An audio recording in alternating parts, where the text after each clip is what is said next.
বর্তমান প্রধানমন্ত্রী ডাক্তার ইউনূস দারুণ কাজ করছেন, এই বিষয়ে আপনার বক্তব্য কি? সবথেকে আমাকে ভালো লেগেছে ডাক্তার ইউনূস বলেছে যতগুলো মাদ্রাসা মসজিদ আছে তাদের সমস্ত কারেন্টের বিল ফ্রি, এবং সেখানে 1 সেপ্টেম্বর থেকে যতগুলো গেম আছে ফ্রি ফায়ার থেকে শুরু করে যত গেম সেগুলো নিষিদ্ধ করেছেন।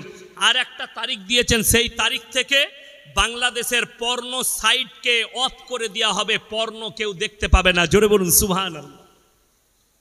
বড় কষ্ট লাগে। আমি তেনাকে দোয়া দেব, সাধুবাদ দেব।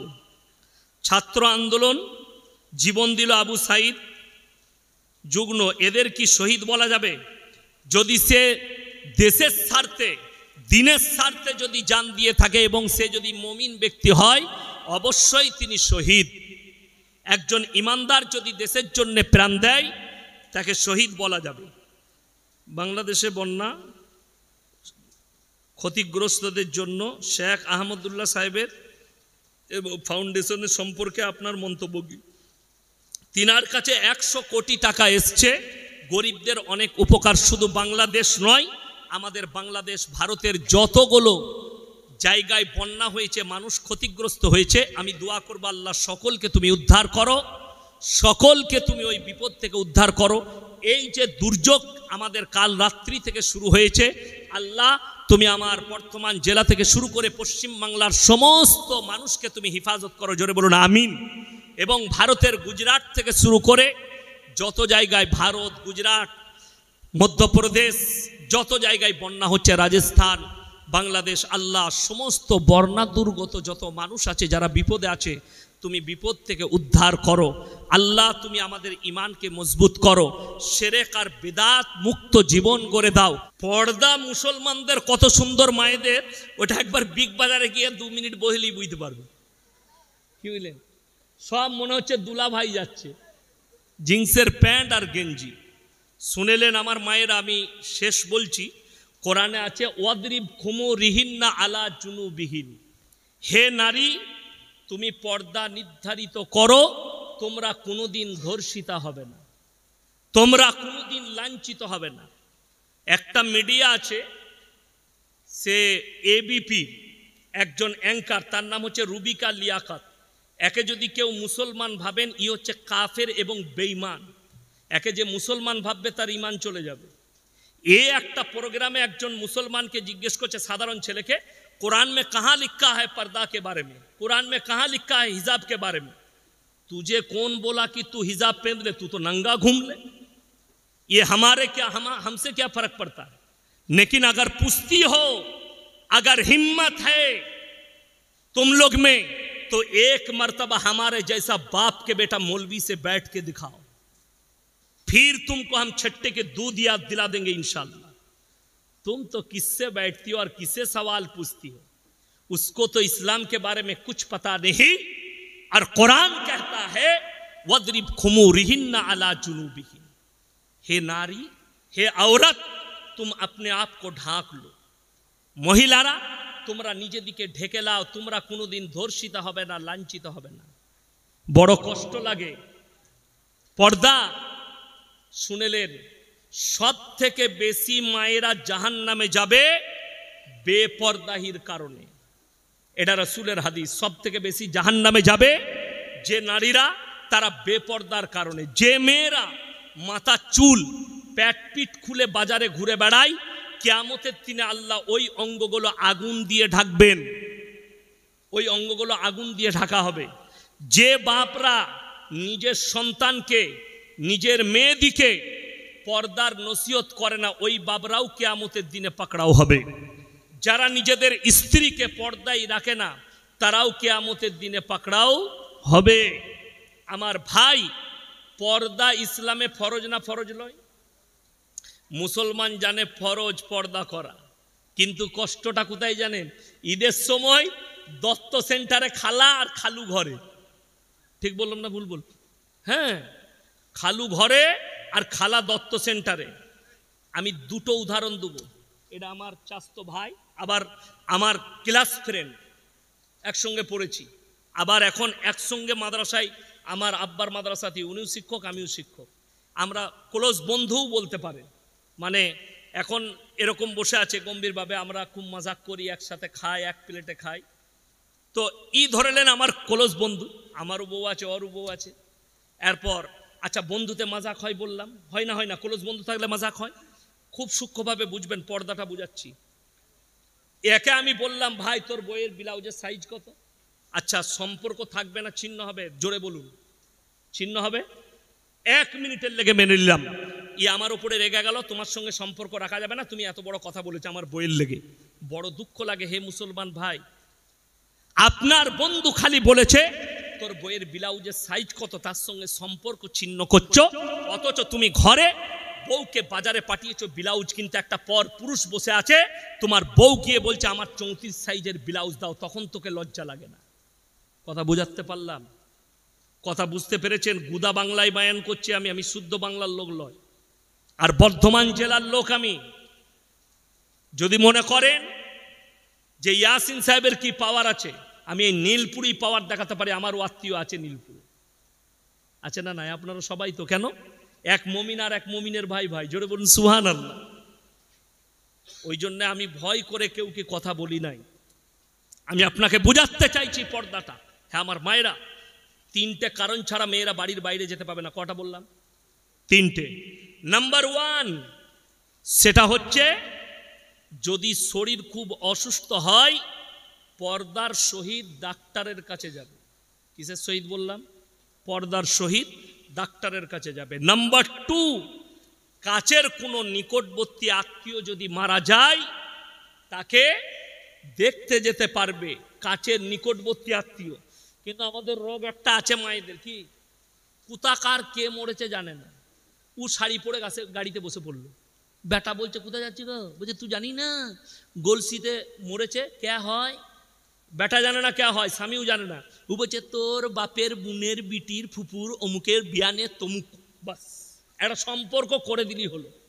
কিন্তু ও তো কানতে যায় নাই, ও মাছে আলু খেতে যাচ্ছে, নাহলে বসে আলু। বললেই গাল দিবে মেয়েরা, বলবে এই নীলপুরের মায়েরা বলবে 8 মৌলবীকে জীবনে আর দাওয়াত দিবি না। কিন্তু এত আমার ভয় নাই, কি বুঝলেন? কোনো অসুবিধা নাই, আবার অন্যজন দাওয়াত দিবে, আবার বলবো, রেহাই নাই। কষ্টটা ওই জায়গায়, নিকটবর্তী আত্মীয় হলে তবে তুমি যেতে পাবে পর্দার সহিত। আচ্ছা আপনারা বলুন, ছেলেরা, আমরা বেটা ছেলেরা গিয়ে যদি জানাজার নামাজ পড়ে তার মাটি দিই, তাতে বেশি নেকি না মেয়েরা ভিড় করলে বেশি নেকি? বাবা কথা বলে না এরা? ছেলেরা গিয়ে জানাজার নামাজ পড়ে দোয়া করলে বেশি নেকি, কবরে মাটি দিবে দোয়া করে নেকি আছে। চলুন 3 নম্বর, যদি হজ ফরজ হয়, হজ করতে যেতে পাবে যার সঙ্গে বিয়ে হারাম। কি হারাম বললাম? বিয়ে হারাম। যার সঙ্গে বিয়ে যায় যাচ্ছে তার সঙ্গে যেতে পাবে না। চাচতো ভাইয়ের সঙ্গে বাজার ঘুরতে পাবে না, মামাইতো ভাইয়ের সঙ্গে বাজার ঘুরতে পাবে না স্বামী ছেড়ে। স্বামী আছে, মামাইতো, আমি না আমার মামাইতো ভাইয়ের সঙ্গে বাজার যাচ্ছি, ঝাঁটা খাবিল কবরে, হারাম। আমি মৌলবি শওকতের বেটা বলে গেলাম হারাম। কোনো মৌলবি যদি এটাকে হালাল বলে, আমি আর জীবনে বক্তব্য দেবো না সমাজের বুকে, নিয়ে আসুন সেই মৌলবি। আর আজকে বড় কষ্ট লাগে, দুঃখ লাগে যে একটা মেয়ে ধর্ষিতা হয়ে যাচ্ছে। একটা কয়েক বছর আগে আসিফা বলে একটা বাচ্চা মেয়েকে ধর্ষণ করা হয়েছে, মার্ডার করে দেওয়া হয়েছে। গুজরাটে বিলকিস বানু, পেটে বাচ্চা ছিল, প্রেগনেন্ট, 11 জন মিলে তাকে ধর্ষণ করেছে। কেন?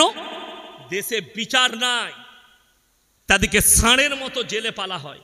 আমি চ্যালেঞ্জ দিয়ে বললাম, আমাকে যদি সিএম এর কুর্সিটা 24 ঘন্টার জন্য দেওয়া হয়, এই ধর্ষণকারীর মুন্ডু ছেদের অর্ডার আমি মৌলবি শওকতের বেটা দিতাম।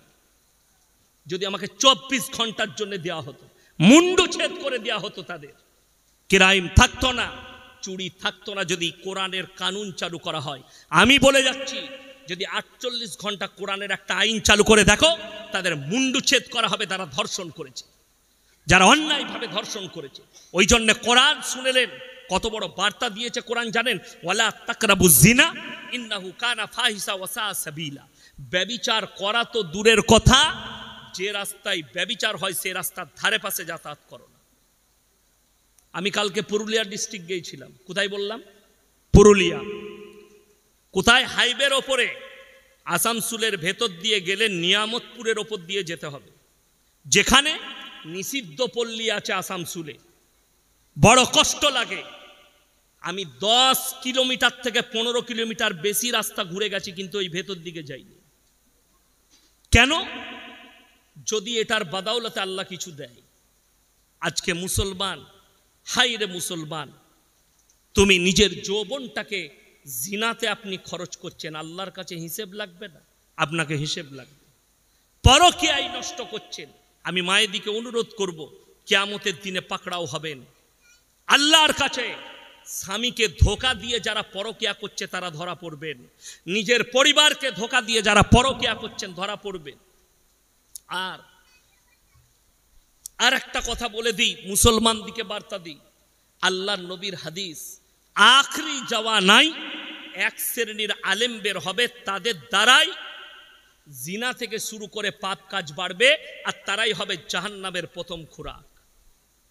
এখন তো যুবকরা, বাংলাদেশের কিছু ইয়ং বক্তা বেরিয়েছে, তারা প্রেমের টিপস দিচ্ছে, কি করে প্রেম করবি। একজন আছে, তার নাম হচ্ছে আবরারুল হক আসিফ। আমি খালি বাংলাদেশে যাই, ওরা বুঝতে পারবে কার পাল্লাই পড়েছি। দাওয়াত হয়েছে 25 সালে, এখন তো যাব না। 24 সালেও খালি নাই, ফেব্রুয়ারি পর্যন্ত খালি নাই। বলেছি 25 সালের দাওয়াত লুব, তখন তারা বুঝতে পারবে কার পাল্লায় পড়েছে। এ দাওয়াত দিচ্ছে লোককে, যে মেয়েটা তোমাকে রাস্তায় ভালো লাগবে, জানবে সেটাই তোমার জন্য। আরে আজীব কথা, রাস্তায় যদি তোমার মা বাজার করতে আসে আর আমার যদি মনে হয় এটা খুব ভালো লাগছে, তো আমার সাথে বিয়ে দিয়ে দিবি? আজীব কথা, বেঈমানি কথা। না, এ মুসলমান যুবক শুনে লাও, যারা ভাবছেন প্রেম ইসলামী শরীয়তে প্রেম জায়েজ আছে। প্রেম কি? কথা বলে না। প্রেম কি? যুবকরা হাসছে। প্রেম জায়েজ আছে। শুনেলেন কোথায়? কার সাথে? মায়ের সাথে, বোনের সাথে, বাপের সাথে, ভাইয়ের সাথে, প্রতিবেশীর সাথে। কিন্তু তোমরা যে প্রেমটা করতে যাইছো ওটা জিনার পাপ ছাড়া আর কিছু হবে না। বর্তমানে অনেক পরিবার, মা বাপ, তারা জিনায় লিপ্ত করাচ্ছে নিজেদের ছেলে মেয়েদিকে। কিভাবে? এখন একটা আমাদের বিয়ের সিস্টেম উঠেছে, মৌলবীর কাছে তো খোঁজলাই না, খোঁজলাই আমাদের কাছে যে কিভাবে বিয়ে দেবো। ইমামকে জিজ্ঞেস করে কেউ না। আমাদিকে দুটি কাজে আপনারা রেখেছেন, হলে আর মোলে। হয়েছে কানে আজান দিতে হবে, আর মরেছে জানাজা পড়তে হবে। বাকি বলে বাকি সব আমরা বুঝে নেব। কি বুঝলেন? ওই জন্যই তো, কি বুঝলেন, আমাদের দেশে জান্নাত কত সহজ জানেন? 3 বোতল মদ খেয়ে যদি হাই রোডে অ্যাক্সিডেন্ট করে মরে যায়, অসুবিধা নাই, জান্নাতে চলে যাবে মিলাদ পড়িয়ে। ঠিক বললাম না ভুল বললাম? ও ইয়াসিন সাহেবকে দাওয়াত দিয়ে, আমাকে দাওয়াত দিয়েছেন, দেশি মুরগি করেছে, 3 বোতল মদ খেয়ে মরে গেছে।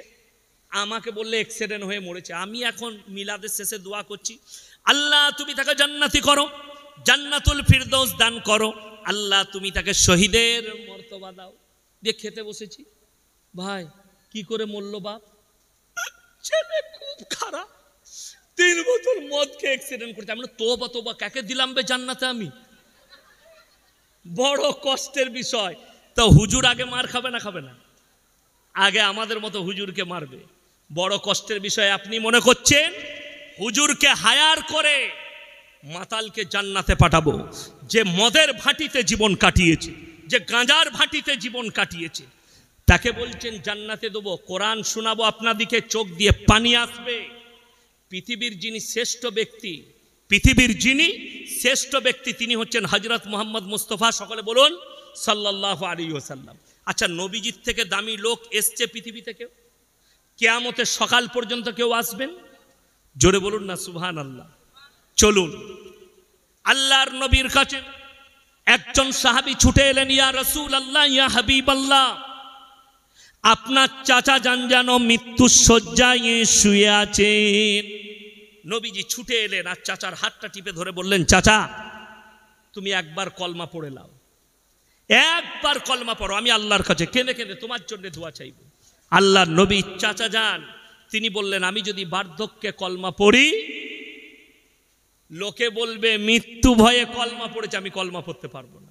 আল্লাহ আয়াত পাঠালেন, ইন্নাকা লা তাহদি মান আহবাবতা ওয়ালাকিন্নাল্লাহা ইয়াহদি মান ইয়াশা। হে আমার নবী, হিদায়েতের দপ্তরটা কার হাতে? সকলে বলুন, আল্লাহর হাতে। আমার ইচ্ছা নেই তোমার চাচা কলমা পড়তে পারবে না, রাসূলের চোখে পানি। নবীজির চাচা দুনিয়া ছাড়লেন, ভালো করে শুনবেন কথাটা। যেমনি দুনিয়া থেকে চলে গেলেন, আল্লাহর নবী হাত তুলে বসলেন। কার জন্যে? চাচার জন্যে। চাচা, আল্লাহ তুমি আমার চাচাকে ক্ষমা করে দাও। তুমি আমাকে যতদিন না নিষেধ করছো, আমি আমার চাচার জন্য কেঁদে কেঁদে ক্ষমা চাইব। আল্লাহর নবী কাঁদতে লাগলেন। কার জন্যে? চাচার জন্য, আল্লাহর কাছে। আল্লাহ আয়াত পাঠাচ্ছেন। আয়াতটা কিন্তু শুধু নবীজিকে নসিহত করেননি, এই উপদেশ দুজনকে আল্লাহ দিলেন, এক নবী এক মুমিন। কজনকে বললাম? দুজন, নবী এবং মুমিন। মা কানা লিন-নবী ওয়াল্লাযীনা আমানু আইয়াস্তাগফিরু লিল মুশরিকিন ওয়ালাউ কানু উলি কুরবা। হে আমার নবী এবং মুমিনরা শুনে নাও, যারা মুশরিক হয়ে বেঈমান কাফের হয়ে মারা গেছে, তাদের জন্য দোয়া করতে পাবে না, যদিও তারা তোমাদের নিকটতম আত্মীয় হয়। ছেলে মদের ভাটিতে জীবন কাটিয়ে মারা গেছে, বাপ তাহাজ্জুদ গুজার, দোয়া করতে পাবে না, জীবনে আল্লাহর নাম লাইনি। আমি আমাদের বর্ধমান জেলায় সাতগাছিয়ার কাছে বহারে নামাজ পড়াতে যাই। ঈদের 15টা গ্রাম এক জায়গায় নামাজ পড়ে, 10-15টা গ্রাম, আমি তাদের ইমাম। তো ঈদের নামাজে আমি দাঁড়াবো, বায়ান চলছে, বায়ান শেষ হয়েছে, এরপর বললাম কাতার সোজা করুন। একজন কানে কানে এসে বলছে, হুজুর যা ইসের ঈদের নামাজের নিয়তটা বলবেন। আমি বললাম একদম বলবো না, আমার কি করবি বল। আমি বলি নাই। আমি বললাম কেন বলবো বল? বলছে অনেকজন হুজুর জানে না। আমি বললাম বে, ওরা জীবনে জানবেও না। কথাটা বুঝতে পারেন? যারা বলে ঈদের দিনে নিয়ত বলো, আমি বলবো ইমাম দিকে মোটেই নিয়ত বলবেন না। কেন? তার একটা কথা বলে দিই, কোনো ব্যক্তি যদি বলে ইমাম যাহা নিয়ত করিল আমি তাহা নিয়ত করিলাম, নামাজ হবে না? হবে না? কথা বলে না? পেছনে মৌলবীরা আছে, জিজ্ঞেস করলেন, নামাজ হয়ে যাবে। কিন্তু কেউ যদি দরুদ শরীফ না পড়ে, সানা না পড়ে, তসবি না পড়ে, আত্তাহিয়াতু না পড়ে, দরুদ শরীফ না পড়ে, নামাজ হবে? ওইগুলো একটাও জানে না, খালি বলছেন নিয়তটা বলে দাও। কি বলেন? ওই জন্য তো দেখবেন অনেক 5 ওয়াক্তের মুসল্লিদের পাশে অনেক যদি বেনামাজি, মানে সে ঈদ আর বকরা ঈদ পড়ে, সে না শ্বশুর একটা তোয়ালি দিয়েছে, লাগিয়ে চলে খেয়েছে। স্টাইল কি? জামাটাও শ্বশুরের, আন্ডার প্যান্টও শ্বশুরের, লুঙ্গিও শ্বশুরের, দিয়ে একদম 5 ওয়াক্ত সালা আতর লাগাচ্ছে, একদম 96 মজমুয়া। নিয়ত বেঁধে আল্লাহ আকবার, ইমাম সাহেব হাত যাচ্ছে, ও এর তাকাচ্ছে, কি করছে বেড়া, ও চালাচ্ছে। ওরা 3 বার করেছে, ও 5 বার চালাইছে। জানি না তো চালাবে কি করে? কেন? ও তো আর কোনোদিন আসবে না, খালি ঈদ আর বকরা ঈদ, আর জীবনে নামাজ পড়ে না। আমাদের দেশে 3টে কোয়ালিটির নামাজি, এক হচ্ছে 5 ওয়াক্তের, আর এক হচ্ছে জুম্মার, আর এক হচ্ছে ঈদ আর বকরা ঈদের। এই 3টে কোয়ালিটির নামাজি। যারা বেনামাজি আছেন, আল্লাহর ওয়াস্তে শুনে যান। আমাদের সমাজের অনেক লোক বলে, ইমাম দিকে বলে, ইমামরা যদি বলে ভাই তুমি নামাজ পড়ছো না, তুমি তো ভালো লোক, কি বলে জানেন? আমার মতো লোক নাই, সত্যিকারই লোকটা ভালো, অনেক উপকার করে, বড় উপকার করে, কিন্তু নামাজ পড়ে না। সে বলে আমি নামাজ না পড়তে পারি, কিন্তু আমার মতো ভালো লোক আপনি পাবেন না। এরকম লোক আছেন, সত্যিকারই ভালো লোক আছে, কিন্তু নামাজ সে পড়ে না, সে বলে নামাজ পড়ি না। তাদের জন্য এই উপদেশটা, যারা বেনামাজি আর বলেন আমি ভালো লোক, আমি নামাজ পড়ি না, তা কি হয়েছে? তারা শুনেলেন, তার বদলা আল্লাহ তাদেরকে দুনিয়াতে দিবেন। কোরআন খুলেন, কিয়ামতের দিনে সেই লোক কটা কেমন ভাবে ফেরে পড়বে। জান্নাতীরা যখন জান্নাতে প্রবেশ করবে, আর জাহান্নামীরা যখন জাহান্নামে প্রবেশ করবে, জান্নাতীরা তাদেরকে দাঁড় করাবে, ফি জান্নাতি ইয়াতাসালুনা আনিল মুজরিমিনা মা সালাকাকুম ফি সাকার। তোমরা কেন জাহান্নামে যাচ্ছে? তোমরা বলতে তো আমরা ভালো লোক, তোমরা বলতে আমাদের মতো লোক নেই, আজকে তোমরা জাহান্নামে যাচ্ছ। তারা 1 নম্বর উত্তর যেটা ছুড়বে জান্নাতীদের কাছে, সেটা হচ্ছে ক্বালু নামলাকু মিনাল মুসাল্লিন। আমরা মুসল্লিদের মধ্যে ছিলাম না, নামাজি ছিলাম না, তাই আল্লাহ আমাদেরকে জাহান্নামে পাঠিয়েছে। ওয়াকুন্না নাকুদু ওয়াকুন্না নুকাজ্জিবু, কি আছে, ওয়ালাম নাকু নুতিমুল মিসকিন, আর মিসকিনকে খানা খাওয়াইতাম না, তাই আল্লাহ আমাদেরকে জাহান্নামে পাঠিয়েছে। মায়েরা ভালো করে শুনবেন, ভাইয়েরা, আপনাদের পাড়ায় ভিখারি আসে না, আসে না? কোন ধর্মের দেখেন না? নবীজি সাল্লাল্লাহু আলাইহি সাল্লামের একটা ভাষা শুনেলেন, আমাদের দেশের লোক সম্প্রীতি জানে না, আমাদিকে মৌলবিদিকে সম্প্রীতি শেখায়, এরা কিছু জানে না বে, এদিকে শিখো, আমাদিকে কি শিখবি সম্প্রীতি, তোরা আমার কাছে সে শুনে যান। আজকে বর্তমান টাউনের লোক সম্প্রীতি কাকে বলে?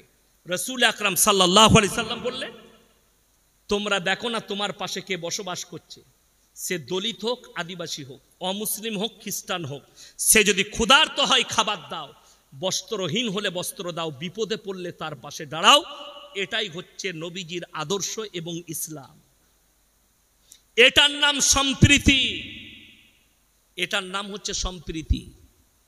বড় কষ্ট লাগে, আর আপনি আমাদিকে সম্প্রীতি শিখাচ্ছেন, মৌলবিদিকে। আপনার সম্প্রীতি বুঝে আসেনি। চলুন কোরআন শোনাবো আপনাদিকে।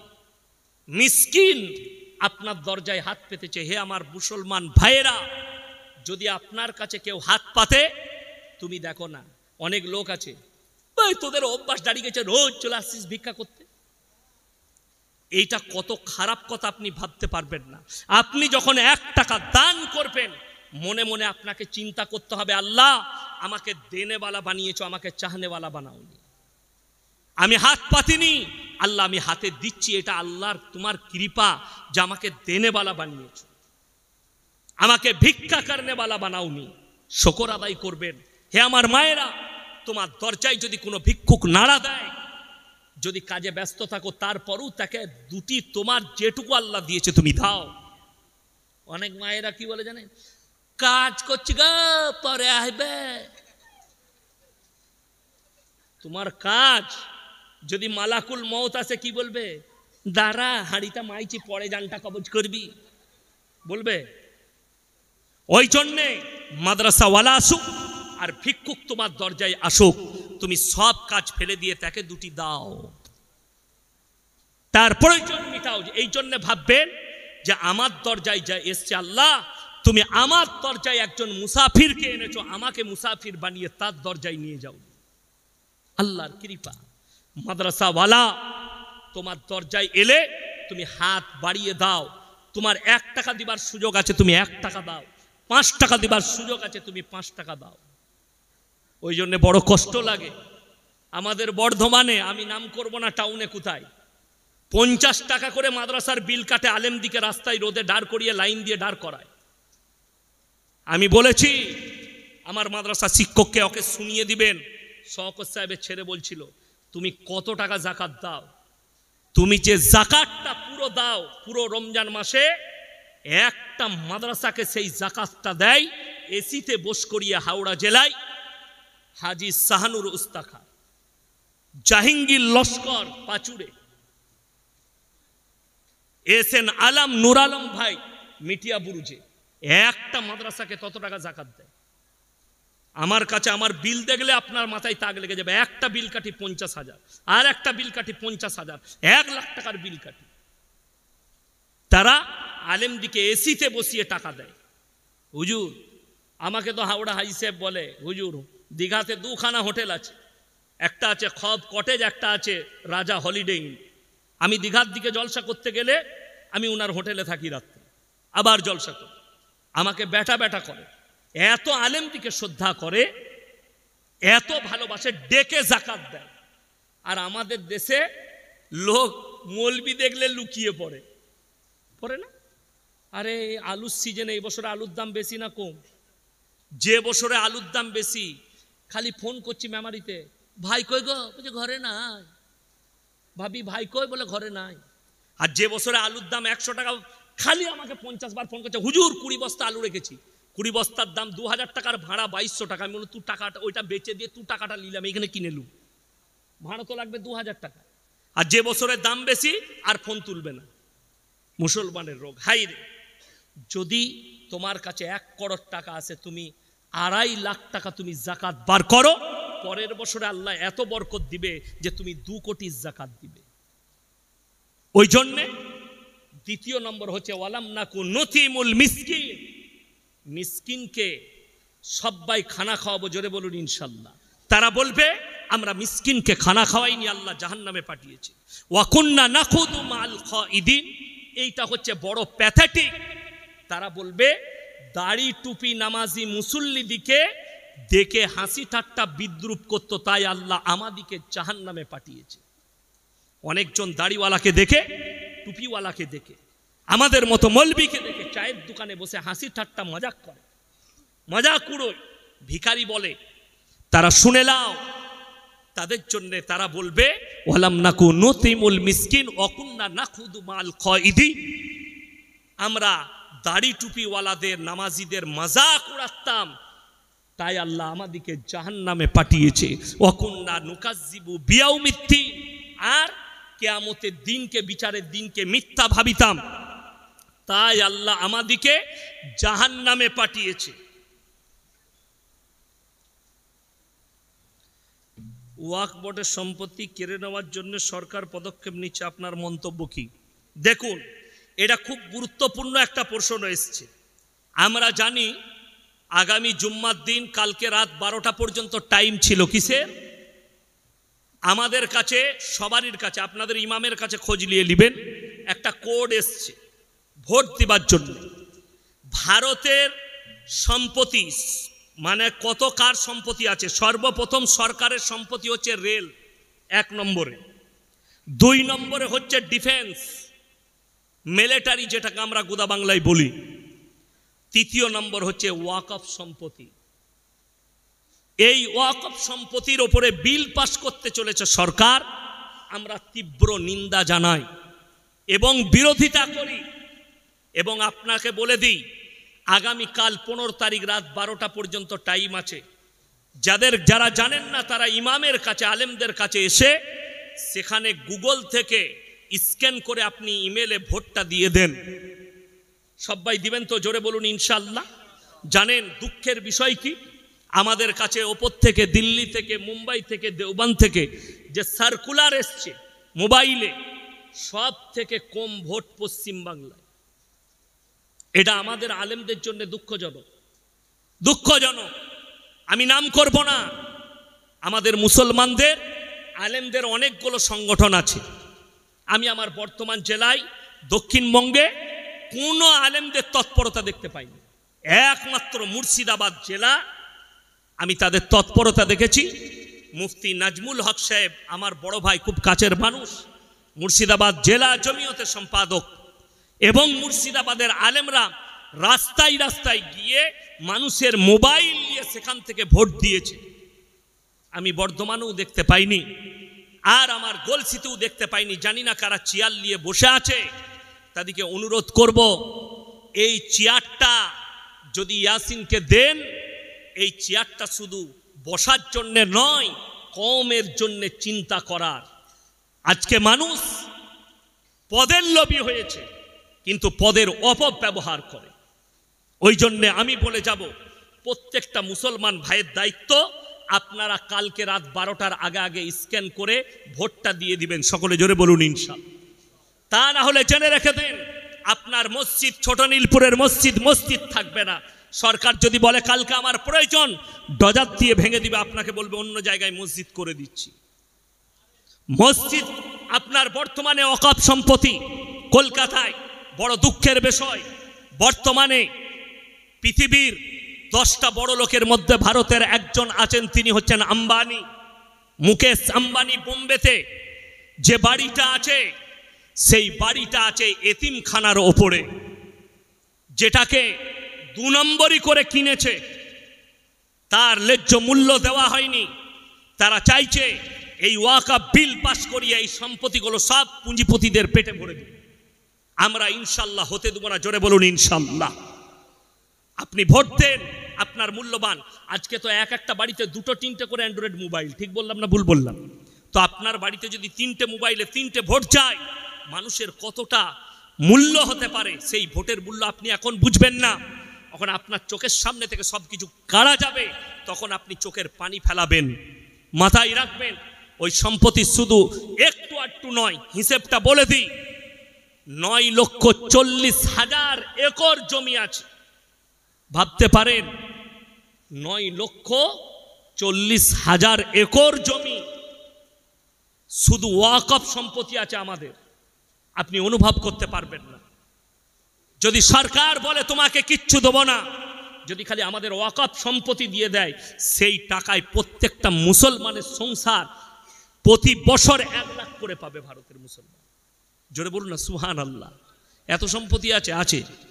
কিন্তু আমরা কখনো চাই না, এই বিল সমর্থন করি না, এর তীব্র নিন্দা করছি, প্রতিবাদ জানাচ্ছি। সকলে জোরে সোরে বলুন ইনশাআল্লাহ।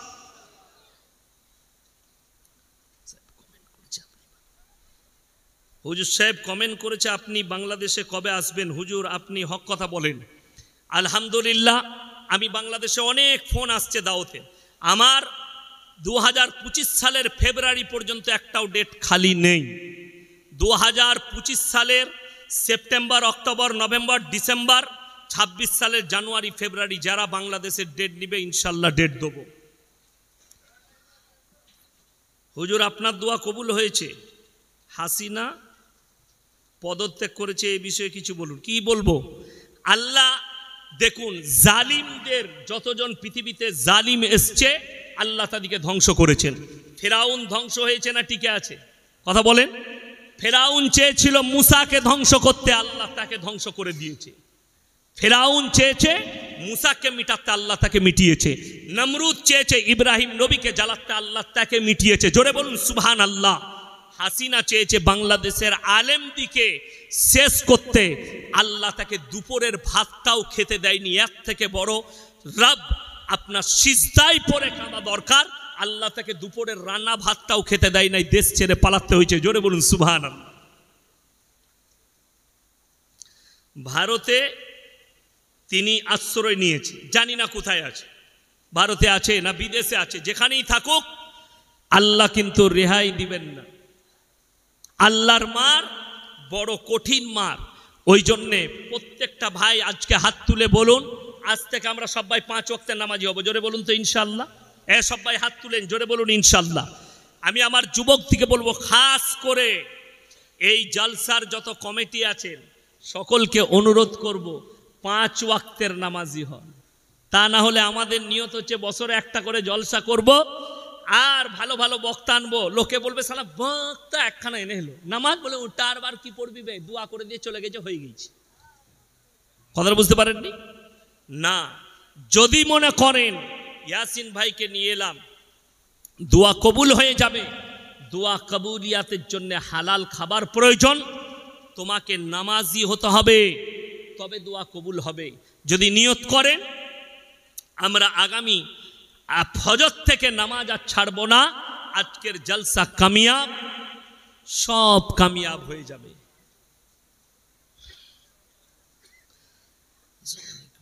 বাংলাদেশে অনেক মাজার ভেঙে দিয়েছে, এটা কি ঠিক করেছে?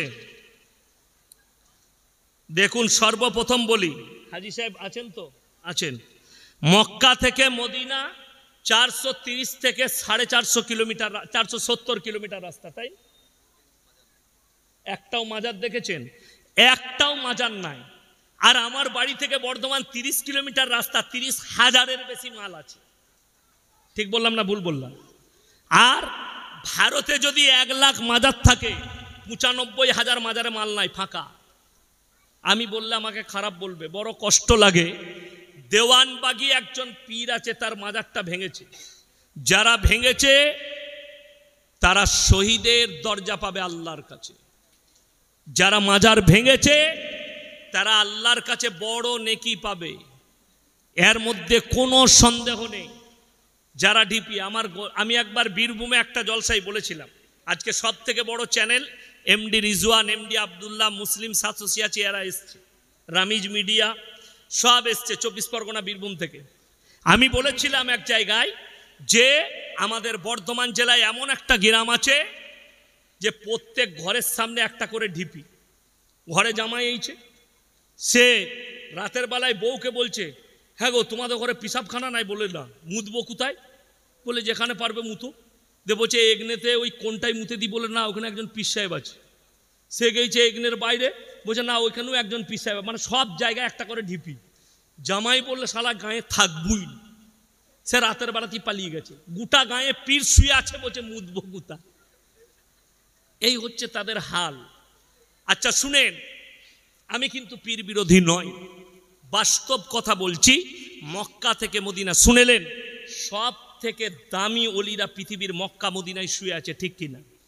হাজরতে উমর, হাজরতে আবু বকর, হাজরতে উসমানে গনি, হাজরতে শোয়েবা, হাজরতে লুতবা, আল্লাহ রসুল সাল্লাল্লাহু আলাইহি সাল্লামের চাচা যান। আর 70 জন সাহাবীর কবর উহুদের প্রান্তরে ব্যারিকেড দিয়ে ঘেরা আছে। হাজরতে আমির হামজা রাদিয়াল্লাহু তাআলা আনহু শুয়ে আছেন। তিনাদের মাজার নাই, আমাদের দেশে ভণ্ডদের মাজার। এই বর্তমান জেলায়, এই বর্তমান টাউনে, আমি জায়গার নাম করব না, বাপ পীর ছিল, মাজারে তাবিজ লিখতো। বাপ মরে গেল, বেটা মরেতে রোডের ওপরে লটারি বেচতো, বেটা এখন পীর হয়েছে। লটারিওয়ালা যদি পীর সাহেব হয় তাহলে আমাদের আর কোনো মূল্য নাই, আছে? বড় কষ্ট লাগে। আমাদের বর্তমান জেলাতেই আছে, দুটো পায়ে খুঁড়া, হাত পা লাড়তে পারে না, বিড়িটা অন্যজন খাইয়ে দেয়, সে হারাম করে আবার লোককে ভালো করে তাবিজ দিয়ে। সে নিজেকে ভালো করতে পারছে না, এর থেকে দুঃখ আর কিছু আছে? ওই জন্যে মাজার ভেঙেছে, এতে দুঃখর কিছু নাই, আলহামদুলিল্লাহ।